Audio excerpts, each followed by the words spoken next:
तो आज की इस वीडियो में हम भारत की नदियों का आखिरी भाग प्रायद्वीपीय नदियों को कवर करेंगे।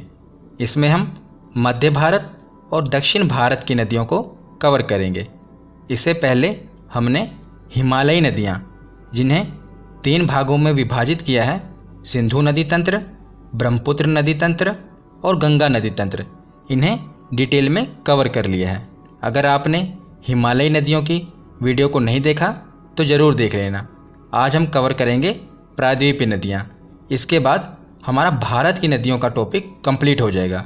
तो चलिए बिना देरी किए हुए वीडियो को शुरू करते हैं।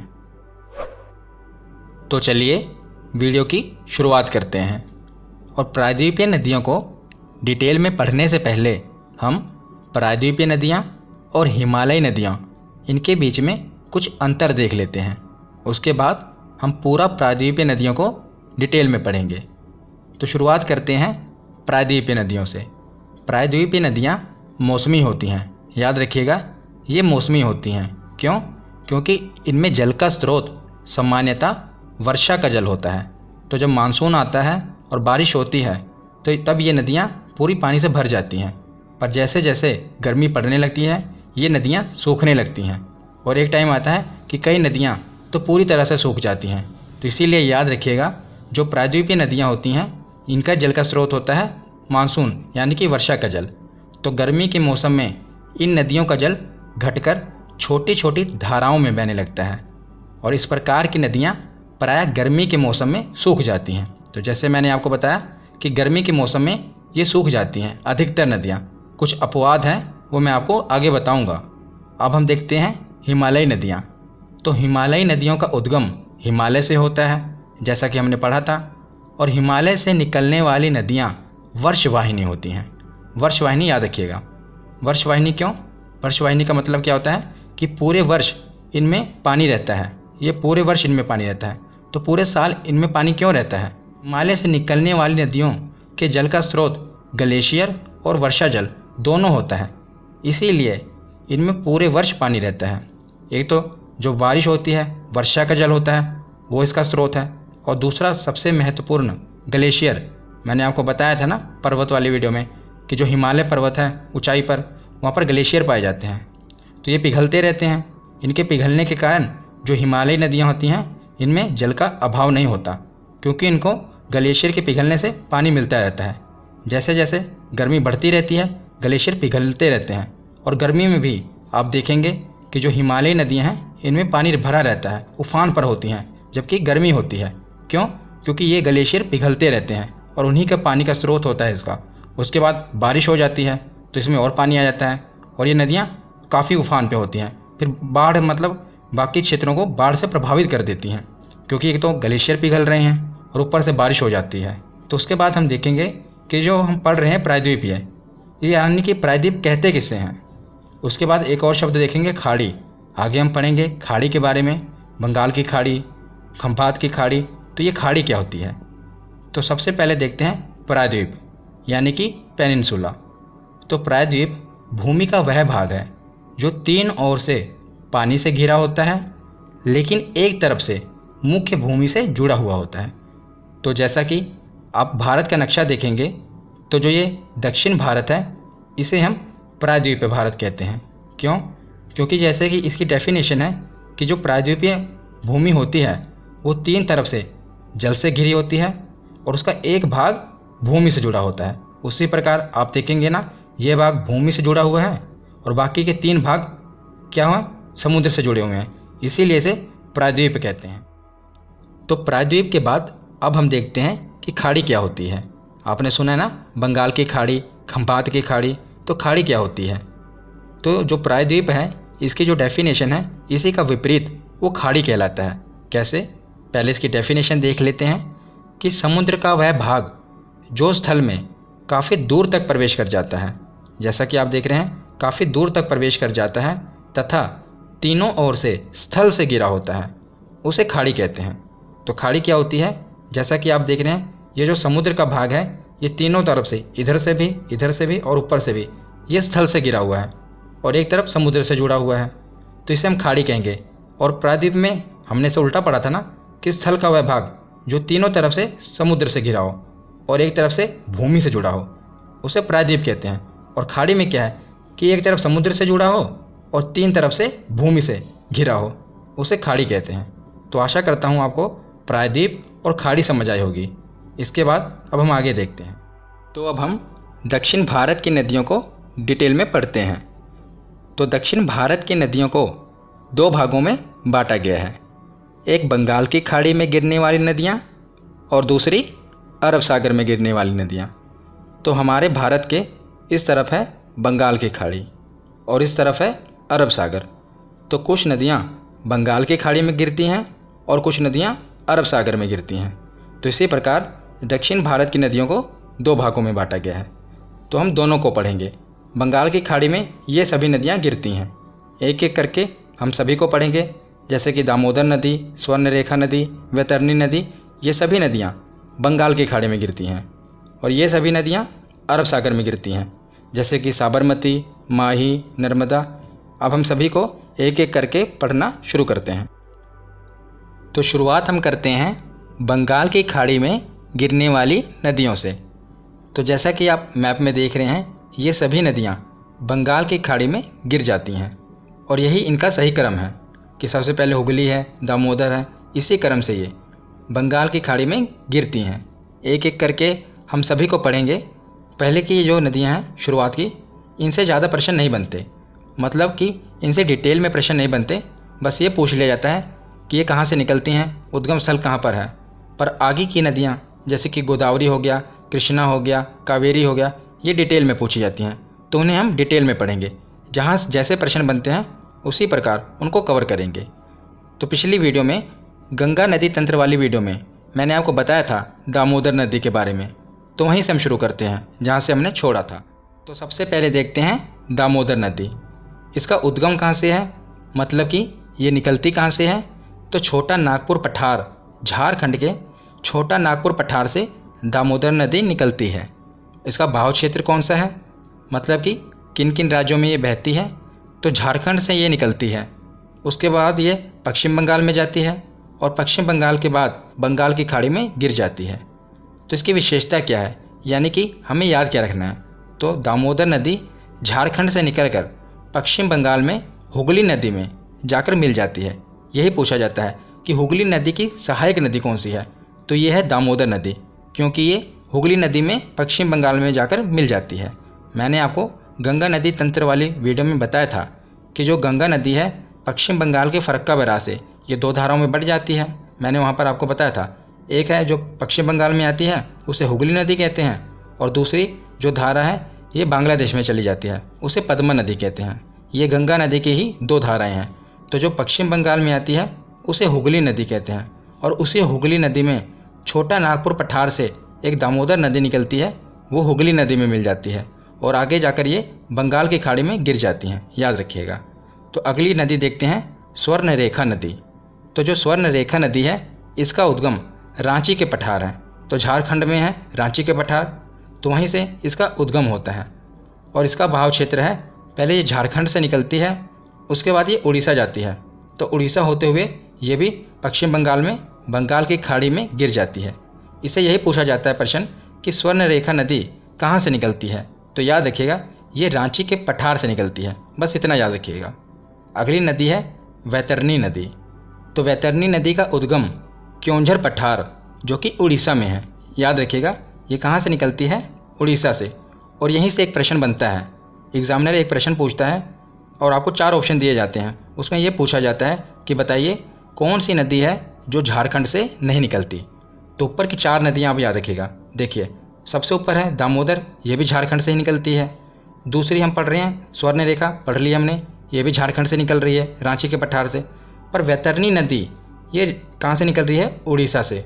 और अभी हम पढ़ेंगे आगे ब्राह्मणी नदी, इसका उद्गम भी झारखंड से ही होता है, 2 धाराओं से। तो मतलब कि 3 नदियाँ हो गई, कौन कौन सी, दामोदर, स्वर्णरेखा और ब्राह्मणी। ये कहाँ से निकल रही हैं, इनका उद्गम कहाँ से हो रहा है, तो झारखंड से। और जो ये वैतरणी नदी है यही बची है, ये कहाँ से उद्गम हो रहा है इसका, उड़ीसा से। याद रखिएगा कि वैतरणी नदी का उद्गम क्योंझर पठार उड़ीसा से हो रहा है और इसका बहाव क्षेत्र है जो उड़ीसा से निकलती है और वहीं से बंगाल की खाड़ी में गिर जाती है। बस पूछा क्या जाता है जो मैंने आपको प्रश्न बताया, याद रखिएगा। इसका उद्गम स्थल है क्योंझर पठार उड़ीसा। तो उसके बाद देखते हैं ब्राह्मणी नदी। ये इंपॉर्टेंट है, याद रखिएगा। इसमें क्या पूछा जाता है कि ये किन दो धाराओं से मिलकर बनी है। तो मैं आपको डायग्राम से बताता हूँ। देखिए, एक नदी है शंख नदी, ये भी झारखंड से निकलती है, और दूसरी है कोयल नदी, ये भी झारखंड से ही निकलती है। और उड़ीसा के राउरकेला जगह पर ये दोनों नदियाँ आपस में मिल जाती हैं। उड़ीसा में है राउरकेला, वहीं पर शंख नदी और कोयल नदी, इन दोनों नदियों का संगम हो जाता है, और वहीं से फिर नदी बन जाती है ब्राह्मणी नदी। आपने ब्राह्मणी नदी के बारे में सुना होगा। तो ये दो नदियों के संगम से बनी है, एक है शंख नदी और दूसरी है कोयल नदी। तो विशेषता हम देख लेते हैं कि झारखंड से आने वाली दो नदियाँ शंख और कोयल उड़ीसा के राउरकेला में मिल जाती हैं, और वहीं से यह ब्राह्मणी नदी कहलाती हैं, और आखिर में जाकर वैतरणी नदी के पास बंगाल की खाड़ी में मिल जाती हैं। तो बंगाल की खाड़ी में वैतरणी नदी भी गिर जाती है, उसी प्रकार उसी के समीप ब्राह्मणी नदी भी बंगाल की खाड़ी में गिर जाती है। तो ब्राह्मणी नदी किन दो नदियों के संगम से बनी है? शंख नदी और कोयल नदी। तो जो ये शंख नदी है, ये तो आप ऐसे भी याद रख सकते हैं, ब्राह्मणी नदी है, ब्राह्मण है ना, तो ब्राह्मण लोग पूजा पाठ करते हैं, शंख वगैरह बजाते हैं। तो शंख नदी ये तो आप याद रख लेना, और दूसरी है कोयल नदी, इसे याद रख लीजिएगा।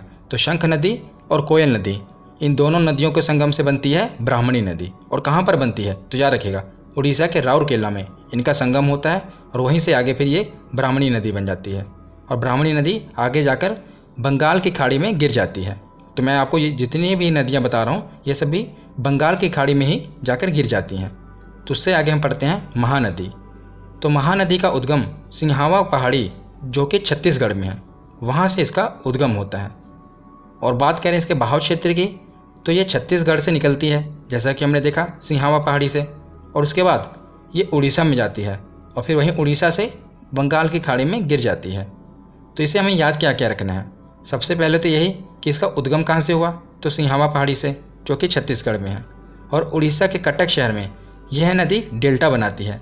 तो डेल्टा क्या होता है, ये मैंने आपको पिछली वीडियो में विस्तार से बताया था। तो उड़ीसा के कटक शहर में यह नदी, याद रखिएगा, अपना डेल्टा बनाती है। और सबसे महत्वपूर्ण तेल नदी और जोंक नदी इसकी सहायक नदी हैं। ये एक एग्ज़ाम में पूछा गया था कि जोंक नदी किसकी सहायक नदी है, इसीलिए मैंने इसे कवर कर दिया। तो तेल नदी और जोंक नदी ये महानदी की सहायक नदियाँ हैं, याद रखिएगा। तो उसके बाद हम देखते हैं गोदावरी नदी। ये मोस्ट इम्पोर्टेंट है, बहुत एग्ज़ाम में पूछी जाती है गोदावरी नदी, इसीलिए इसे हम डिटेल में कवर करेंगे।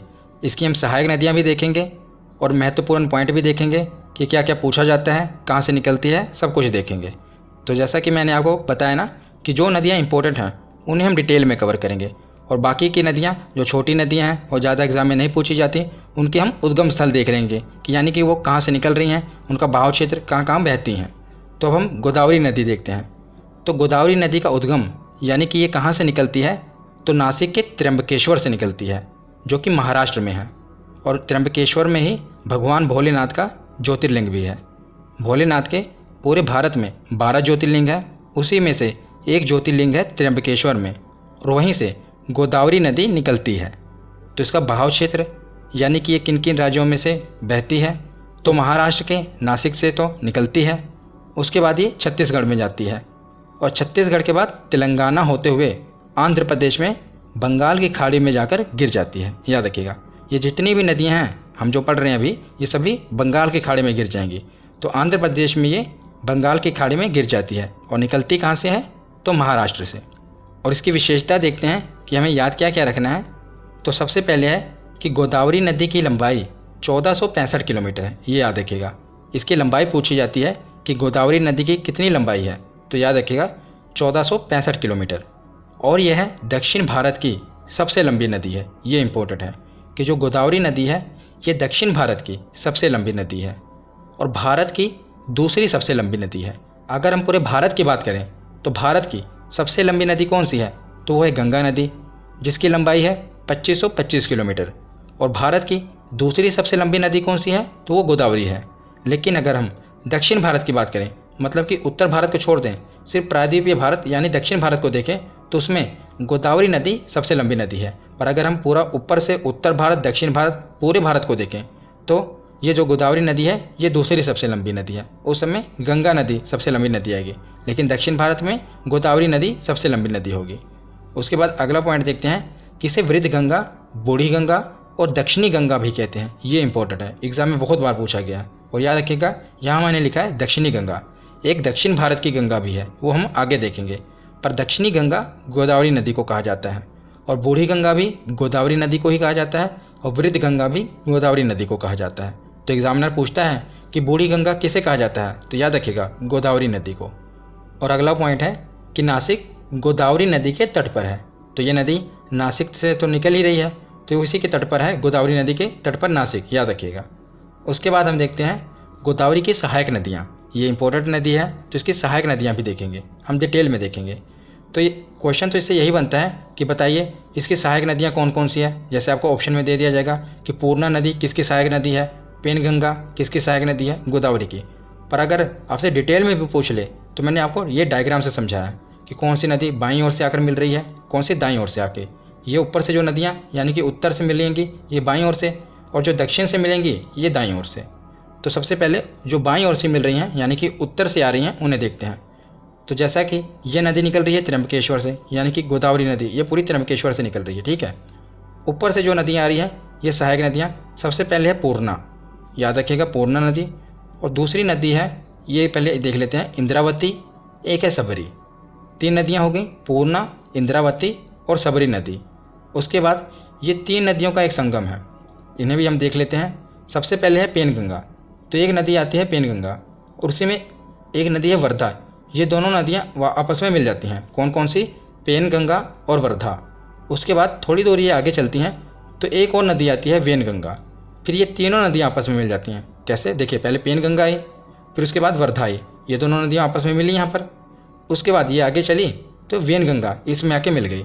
तो ये तीनों नदियों का जहाँ संगम हो जाता है उसके बाद ये एक नदी बन जाती है, और इसे कहते हैं प्राणहिता। पेनगंगा, वर्धा और वेनगंगा जब ये तीनों मिल जाती हैं तो इसे प्राणहिता कहते हैं। ये मैं आपको डिटेल में बता रहा हूँ कि अगर एग्जामिनर टफ क्वेश्चन भी पूछ ले तो आपको याद रहे। वैसे तो यही पूछा जाता है कि पेनगंगा किसकी सहायक नदी है, तो गोदावरी की सहायक नदी है। वेनगंगा किसकी सहायक नदी है, तो गोदावरी की। पर अगर पूछ ले कि बताइए प्राणहिता नदी किसके संगम से बनी है, तो याद रखिएगा पेनगंगा, वर्धा और वेनगंगा जब ये आपस में मिल जाती हैं तो प्राणहिता नदी बनती है, और ये गोदावरी की सहायक नदी है। और सबसे ज़्यादा इंपॉर्टेंट जो कई बार एग्जाम में पूछा गया है कि मंजीरा किसकी सहायक नदी है, तो ये गोदावरी की है। और ये देखिए ये नीचे से आके मिल रही है दक्षिण की ओर से, यानी कि दाईं ओर से मिल रही है, इसीलिए और इम्पोर्टेंट बन जाती है कि अगर पूछ लिया जाए, आप वो ऑप्शन में दिया हो कि गोदावरी नदी की सहायक नदियों में से कौन सी भिन्न है, और बाकी की नदियाँ उत्तर से जो मिल रही हैं यानी कि बाईं से जो मिल रही है वो दे दी जाए, और एक साथ में मंजीरा दे दी जाए, तो आपको लगेगा कि ये तो सभी नदियाँ गोदावरी की हैं, पर उसमें से ये भिन्न होगी। क्यों? क्योंकि ये दाईं ओर से मिल रही है, और बाकी जितनी भी नदियाँ हैं सहायक नदियाँ हैं ये बाईं ओर से मिल रही हैं। इसीलिए इसका ध्यान रखिएगा कि जो मंजीरा नदी है ये दाईं ओर से मिल रही है और गोदावरी की सहायक नदी है। तो गोदावरी नदी के बाद देखते हैं कृष्णा नदी, ये भी इम्पोर्टेंट है, इसको भी डिटेल में पढ़ेंगे। तो इसका उद्गम कहाँ से होता है, पश्चिमी घाट के महाबलेश्वर से, जो कि महाराष्ट्र में है। मैंने आपको पर्वत वाली वीडियो में बताया था कि हमारे भारत के दक्षिणी भारत में इधर है पश्चिमी घाट, इधर है पूर्वी घाट, मैंने वहाँ पर आपको बताया था। वो वीडियो आपने नहीं देखी तो देख लेना, उसमें मैंने सभी जो महत्वपूर्ण पर्वत हैं कवर किए थे। तो वहीं पर जो महाबलेश्वर है पश्चिमी घाट में, वहीं से यह नदी निकलती है, कृष्णा नदी।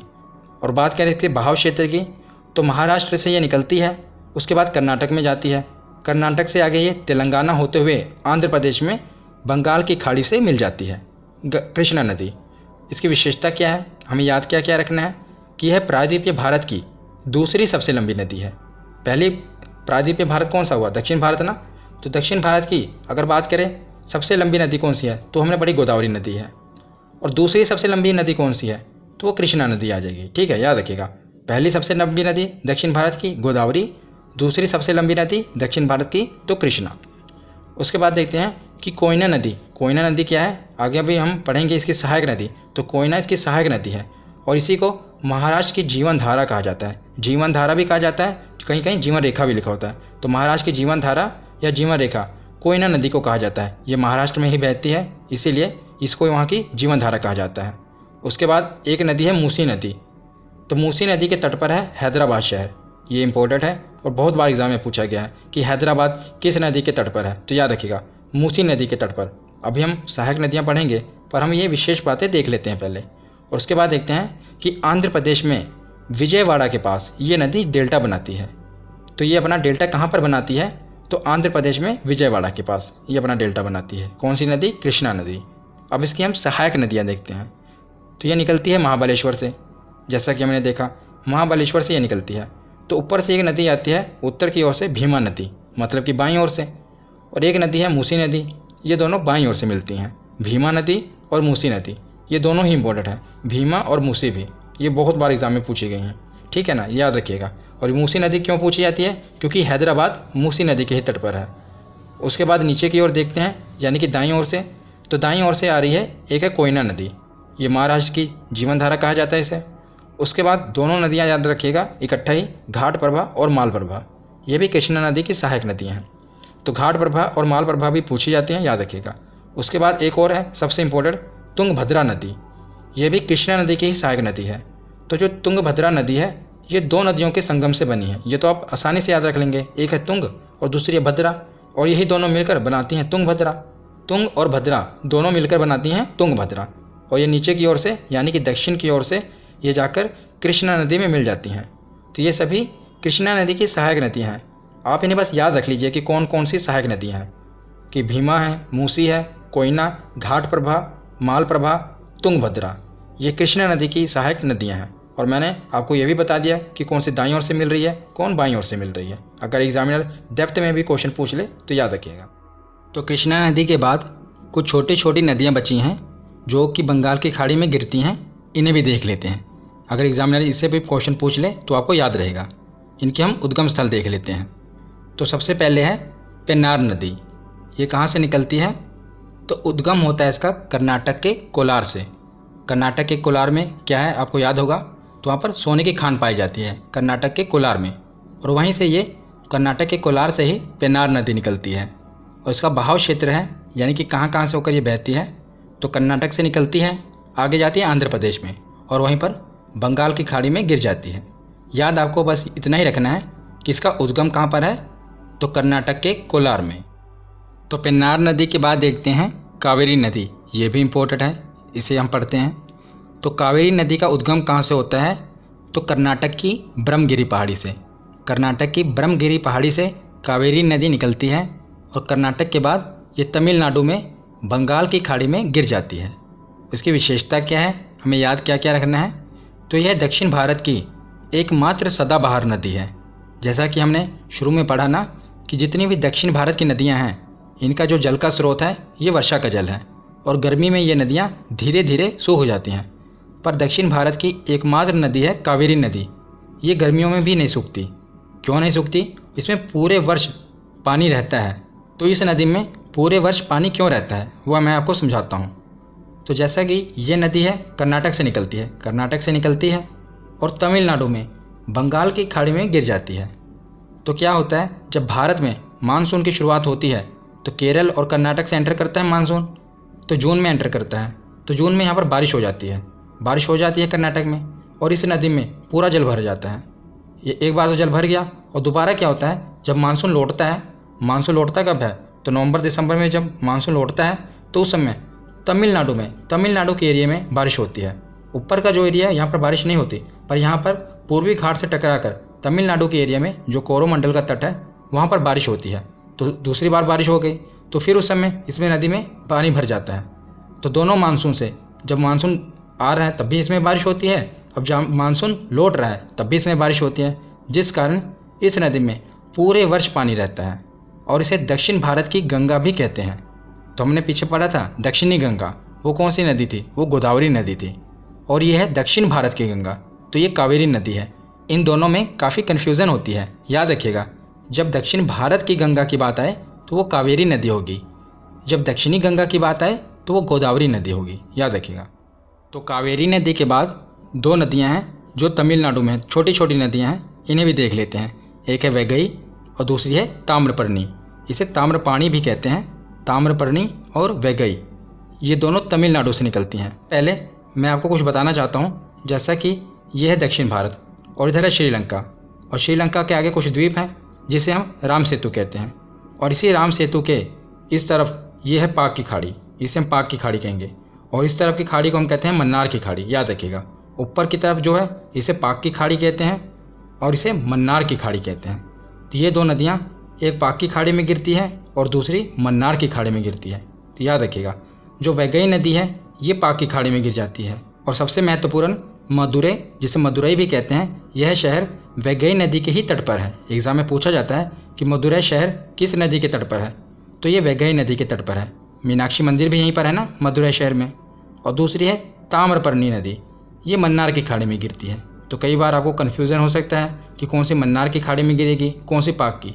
ये तो अब याद रहेगा ना आपको कि दोनों वैगई और ताम्रपर्णी ये निकलती कहाँ से हैं, तो तमिलनाडु से ही निकलती हैं, उसके बाद खाड़ी में गिर जाती हैं। तो याद कैसे रखेंगे, जैसे देखिए ताम्रपर्णी, आप देखेंगे ताम्रपर्णी, तो ता से तो ये तमिलनाडु से निकल रही है, इसी के ताम्र से देख रहे हैं, और माँ से मन्नार की खाड़ी में गिर जा रही है। तो ता से तमिलनाडु से निकलेगी और माँ से मन्नार की खाड़ी में गिर जाएगी। और जो वैगई है वो तो पता ही रहेगा आपको, एक अगर मन्नार की खाड़ी में गिर रही है तो दूसरी कहाँ गिरेगी, पाक की खाड़ी में। ऐसे आप इसे याद रख सकते हैं।